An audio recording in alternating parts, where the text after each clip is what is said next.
Hey friends, welcome back to the Destination Baby and Kids YouTube channel. Happy 2026, this is Gina.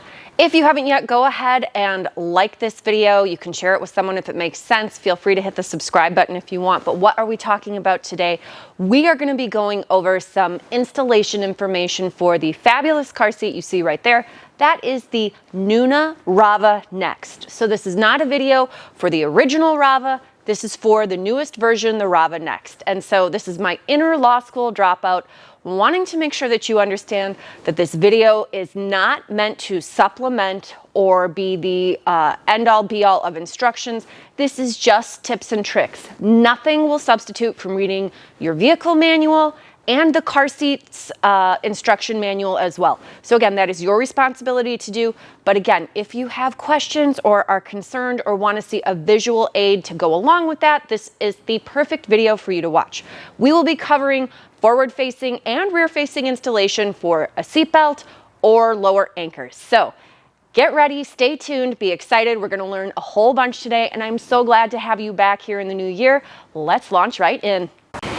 Okay, gang, thanks so much for watching. We are super excited to go over how to install a RAVA Next rear-facing with a seatbelt.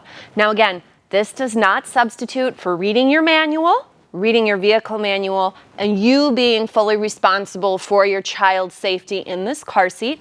This video is just a guide to be helpful with some visual aid in addition to doing all the proper work that you need to do as a caregiver to be responsible for your little one. Okay?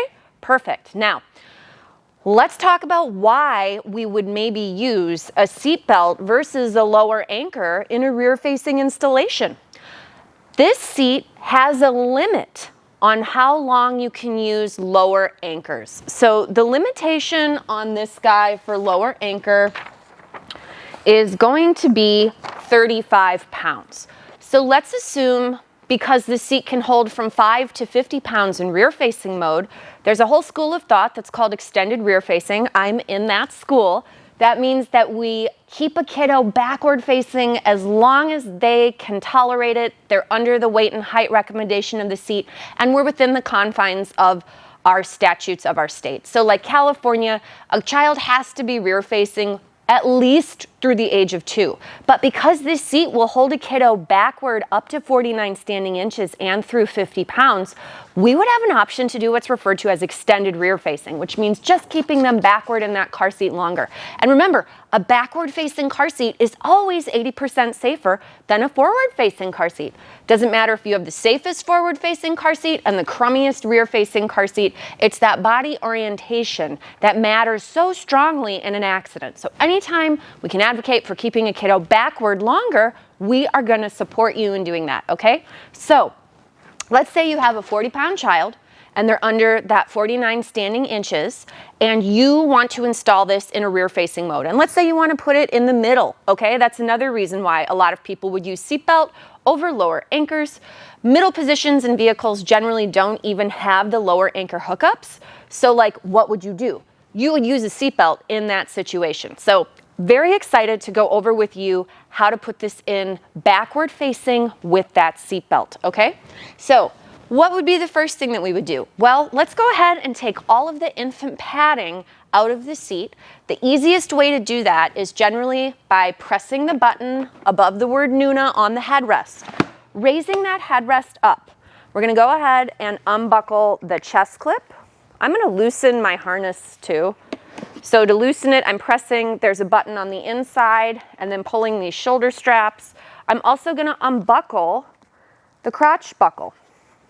So this crotch belt buckle has a pad that is removable with a snap. We're gonna go ahead and take that off. We are going to reattach it at the end. It does say in the book we always need to use this crotch belt piece as well as the shoulder pad harness covers, okay? So that's in the manual. We are not going to argue with the manual. We will go ahead and remove our infant insert. This is a piece that you use between 5 and 11 pounds. And it does have a little wedge on the back, just so that you guys are aware. Both pieces are marked that you can only use them between 5 and 11 pounds. I get a lot of people that are like, well, I took this out, but I'm still using this. You don't want to do that. You want to take both of these pieces out after your kiddo gets to 11 pounds. So we'll go ahead and remove that.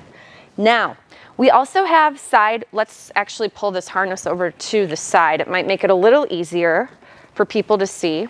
Another nice feature of this flame retardant free car seat is going to be that there's magnets on the side to hold the harness out of the way, which is fab for taking kiddo in and out. Then the buckle doesn't get under their tuchus every time. So there's side impact pieces on the seat. Those, again, have to be used through 40 pounds and 43 standing inches. So this kiddo that I'm going to install in my car backward facing, let's say they're 40 pounds, but they're only 41 standing inches. So would I still use these side impact pieces? Yes, I would, because we want to make sure we're following that information that's in the manual as closely as possible. So I'm going to go ahead and unsnap on either side just to make my life easier. And then I'm going to pull all of this material on the back and butt rest forward. I'm actually going to tip the seat toward you all so you can see. We have two true tension doors in the seat. One that's red, that's for a forward-facing installation. So that has nothing to do with what we're talking about right now. Thank goodness we don't have to think about or worry about that. What we would care about is this blue door, which will read open for rear-facing installation. So I'm going to go ahead and open that up. And then on the inside, what's even cooler, if I bring this over to the camera, hopefully you guys can see, there is a picture, and the lighting is poor, but there's a picture on the inside of a seatbelt. It's a blue, huge, thick line on the inside with an image of a seatbelt on it. That is going to be our guideline of where our seatbelt's going to go when we install this bad boy rear-facing. So I love that. The next step that I would encourage is to open up the cup holders on either side. Now, there's a little finger spot where you're able to pull it up. I'm familiar enough with the seat where I can do it very easily without looking, but let's say it was hard for you for whatever reason. You can come to the inside of the seat and pop it up that way. Now, there's secret holes, and you see where my fingers are on either side, especially over here. There's a secret hole that we're going to be looking for on both sides. That's a tunnel where our seatbelt's going to go through. So this is very exciting. Let's go ahead and turn the seat sideways so you all at home can see a little more easily what's going on when we do this installation. Now again, I get in your car, you can't turn the seat around, but it's just helpful for this visual demonstration. Now, on the side of the seat, there is a blue window that reads rear facing, and there's a red window that reads forward facing.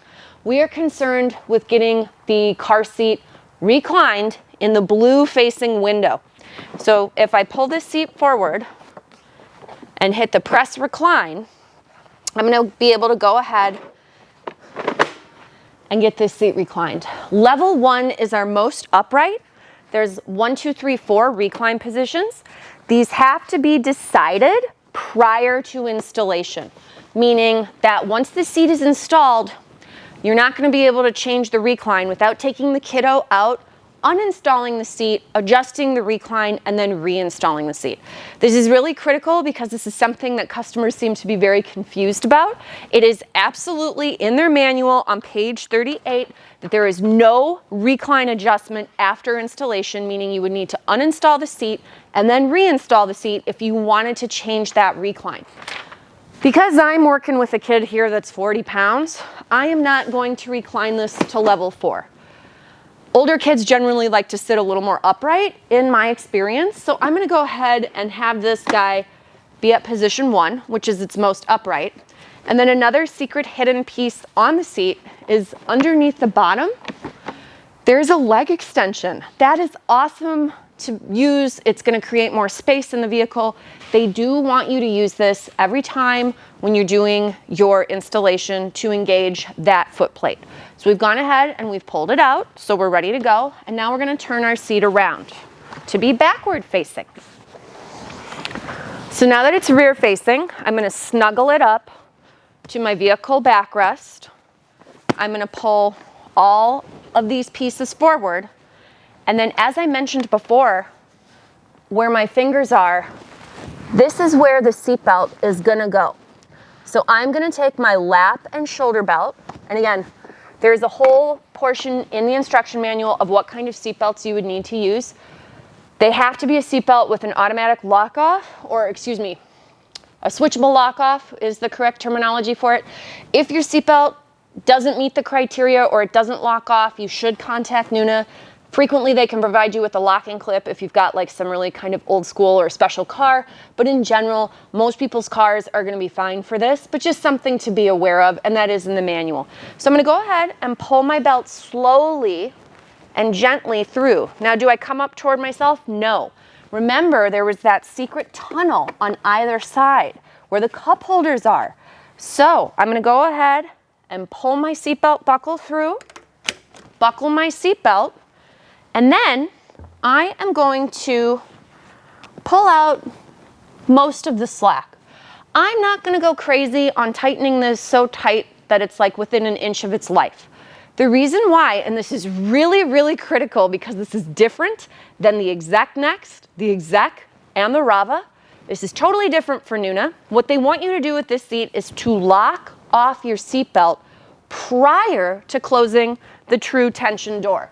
And I did triple check that. I even emailed them about that, but I just wanted to make sure that people understand that when you do your rear facing installation, you absolutely lock off that seatbelt prior to closing your true tension door. And that is going to be shown on pages 11, 12, and 13. They do mention it multiple times in the book. So I just wanted to be sure that I said that because this, for me, I've done a million installations. This was new for them. So something I caught in the manual, very exciting. That's why it's good to read your manual. So let's go ahead and lock off our seatbelt. I'm going to slowly, very slowly, pull my belt forward. You don't want to pull it too fast because you can accidentally think you've locked it off when you haven't. This is called a retractable, switchable lock off. So I've pulled it all the way out, and when it goes back, it's probably going to make a clicking sound, a ratcheting sound. Ooh, I hear it. Do you? This is how we know this guy's locked off. So I'm not going to feed this all the way back in insanely tightly because I still need to be able to close my true tension door. So it's locked off. I've got a little bit of slack here, hopefully enough to be able to close my true tension door, just like that. And then I'm going to go ahead and pull on the seat and make sure it's not moving more than an inch in either direction, right, left, or front to back. Now let's say I felt like that was too loose. I would reopen my true tension door and I'd feed a little bit more back in. I like them pretty tight. And then I'm going to go ahead and close this. Oof, now it's harder to close the true tension door. Well, of course it's going to be. I've fed more back into my vehicle. So now that's better. The seat's not moving hardly at all, left or right, or front to back. So for me, I'm double checking. I'm in my rear facing position 1, which is most upright for this 40-pound kiddo. Going to take that baby headpiece out. And then I will go ahead and close my true tension door. Close my true tension door and then return my fabric back to where it needs to be. Now, because I'm using the side impact pad still, because my kiddo is at 40 pounds, but they're under the 43 standing inches, another thing to keep in mind is my crotch belt, even though it's adjustable to an additional position outward, anytime you're using those side impact pieces, pads on the inside of the seat, you do need to keep your crotch belt in the position that's on the interior of the two positions and not move it outward. That's in the book. So just something I wanted to call out because sometimes people want more adjustability on a piece like that, and it is very specifically noted in the manual. Now, I'm going to adjust the shoulder belt height for this kiddo, just like that. This kid's probably bigger, and the trick that I use for a rear-facing seat, as a good rule of thumb, is I think about the Price is Right. You want to be as close as possible to their shoulders without going over. If your shoulder belt were too high and you were to stop in an accident and were backward facing, that means the kiddo's body is going to slide and shift up in the seat. We don't want that. We want them to have a nice, snug, secure fit in the seat. So we want it as close as possible to their shoulder or even slightly below their shoulder. Thankfully, NUNA does have a sticker on the inside of the seat that indicates that that is how you're supposed to use it. So it's very, very clear, and it's very clearly spelled out in the book. But again, I like a good mnemonic device, and the price is right. Always makes me smile. So that is what I would use to remember that. And that is what I tell most of my customers. Now, are we ready to go? No, we're not. We need to be sure to put that crotch belt piece back on that lower buckle, okay? So I'm gonna slip that back on over the top. I'm gonna go ahead and snap it around so that it stays and the kiddo can't pull it off. And then another word about the cup holders. These cup holders are new for this year for NUNA in that they are larger, okay? To accommodate larger cups. You never want to use glass and you never want to use metal in these cup holders. Why? Dangerous for one.